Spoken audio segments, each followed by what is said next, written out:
Saya pengen komentar untuk statement dari 3 narasumber ini. Satu, tentang BPOM saya setuju dengan Bang Rasman ya, yang lambat gitu ya. Tapi di sisi lain dokter bilang itu gercep. Tapi menurut saya hanya untuk case ini aja atau case-case yang viral. Kalau memang BPOM itu jauh lebih baik di masa sekarang ini dibandingkan dengan sebelumnya, tidak akan mungkin terjadi yang namanya temuan awal tahun 2025 baru diumumkan di Januari 2026.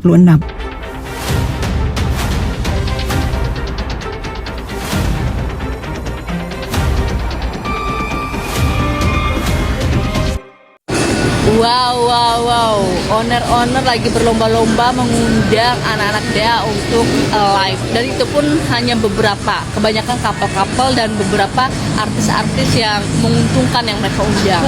Selebihnya ya udah kayak yang belum punya nama ataupun yang nggak dilirik oleh banyak orang, ya udah stucknya di situ aja. Tetapi kayak misalnya kayak April, Valen yang sampai full jadwalnya ya kan, Mila, Robby, siapa lagi, Ardil, itu yang terlihat ya itu aja gitu. Yang lainnya ya kayak ada nggak ada ya on off gitu loh. Tapi yang benar-benar terlihat yang ini yang rame jobnya. Keren sih, owner-owner pintar banget marketingnya. Mereka melihat situasi, ini lagi viral nih ya kan, manfaatlah, karena nanti juga kita nggak tahu ya, setahun 2 tahun ke depan ini anak akan terus bisa viral nggak, karena kan ada masanya. Pasal 1 KUHP, larangan analogi hukum. Dalam penegakan hukum terkait satu tindak pidana, hakim dilarang menganalogi hukum. Kasus-kasus yang mirip, ya, yang seolah-olah benar. Contoh Melvina itu, betul nggak dia pernah dihubungi oleh Nikita?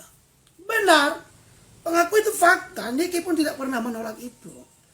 Tapi itu bukan dari bagian tindak pidana yang disangka, yang didakwakan dalam pengadilan. It's not a part of crimes. Itu kasus itu selesai, peristiwa itu selesai pada masanya. There is no crime on that.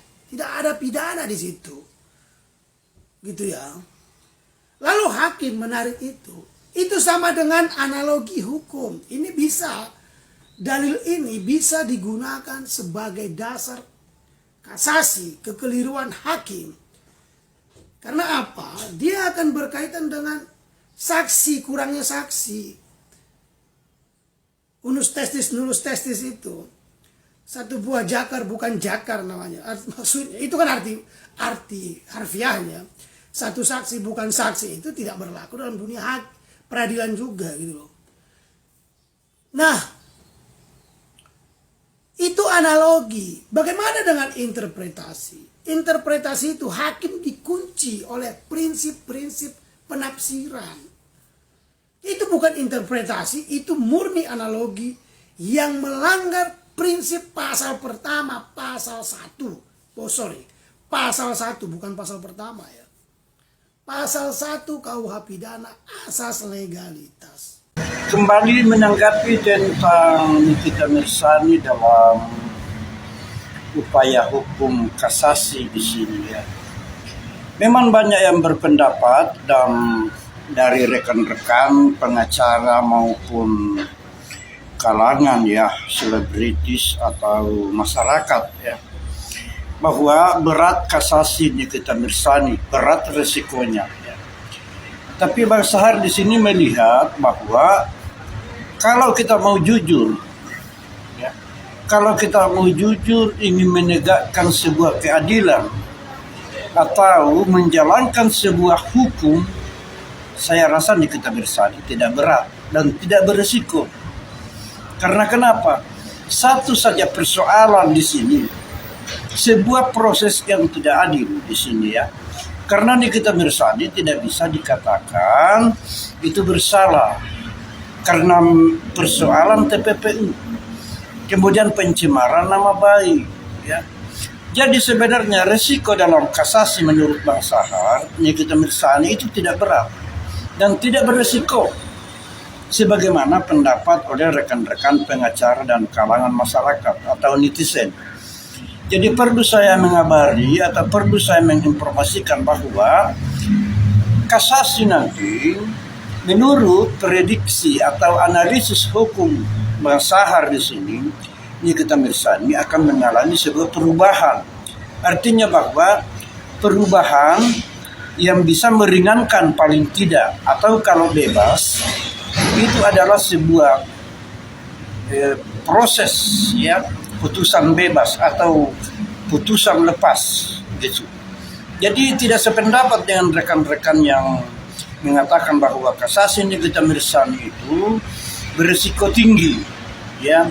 Bagi Bang Sahar sebenarnya tidak ya. Kembali lagi saya mengatakan bahwa kasasi Nikita Mirzani, kalau kita mau jujur di dalam menegakkan sebuah keadilan dan menegakkan hukum, Nikita Mirzani dalam proses kasasi itu tidak berat dan tidak berisiko. Ya, saya rasa Nikita Mirzani ini paling tidak dia akan ada putusan lepas kalau memang bukan putusan bebas ya, atau paling minim diringankan ya. Karena kenapa? Ya, kita sudah menyadari semua persoalan-persoalan selama ini Nikita Mirzani dan juga sudah menjalani hukuman kurang lebih 1 tahun di sini. Jadi tidak sependapat dengan rekan-rekan yang mengatakan proses kasasi Nikita Mirzani berisiko tinggi. Oke, salam advokat. Assalamualaikum warahmatullahi wabarakatuh. Selamat malam, salam sehat, salam waras. Saya pengen komentar untuk statement dari 3 narasumber ini. Saya bilang jangan kalian seperti BP pun hanya tidur nyenyak, tidak pernah maju dan tampil ke depan. Visi pernyataan Bang Rasman tadi ya, bahwa Badan POM tidak kerja, itu salah sebenarnya Bang Rasman. Jadi pengalamannya Doktif yang berkutat selama 2 tahun ini dengan Badan POM. Jadi Badan POM itu saat ini sangat berbenah, apalagi dengan kepemimpinan Dr. Taruna. Ini berubah sekali Bang Rasman. Jadi begitu kita lapor itu gercep banget. Ke Dinas Kesehatan atau ke BPOM untuk dia melakukan verifikasi. Tahu bagaimana pola kerja BP POM? Tidak pernah clear. Apalagi Dinas Kesehatan, Pak. Jangan Pak. Lalu Anda menyerahkannya kepada sebentar, siapa? Pak, sebentar. Kalau tidak percaya pada sekarang BPOM, ada Satu, tentang BPOM saya setuju dengan Bang Rasman ya, yang lambat gitu ya. Tapi di sisi lain dokter bilang itu gercep. Tapi menurut saya hanya untuk case ini aja atau case-case yang viral. Kalau memang BPOM itu jauh lebih baik di masa sekarang ini dibandingkan dengan sebelumnya, tidak akan mungkin terjadi yang namanya temuan awal tahun 2025 baru diumumkan di Januari 2026. Atau ketika ada pabrik maklon yang membuat produk yang isinya obat keras, entah itu kerjasama ataupun memang inisiatif sendiri, itu tidak ada sanksi sama sekali. Bahkan pabrik ini masih bisa mendapatkan nomor izin edar untuk produk-produk maklonnya. Dan merek-merek yang lain yang sering berkali-kali masuk di list public warning BPOM, itu tidak ada kelihatan sanksi sama sekali. Jadi kalau gercep di case ini, jangan sampai menutup kenyataan bahwa memang masih belum ada tindakan yang tegas atas peredaran produk yang berbahaya ini. Bagaimana dengan para korban yang masih menunggu keadilan? Mereka nggak bisa ngapa-ngapain. Mereka nggak mungkin lapor polisi, karena lapor polisi pertama butuh keberanian, butuh dana, dan serangan balik dari para pelakunya. Makanya untuk melapor dan menuntut hak itu bukan hal yang mudah di negeri ini. Kemudian statement kalau nggak kepada BPOM berharap sama siapa?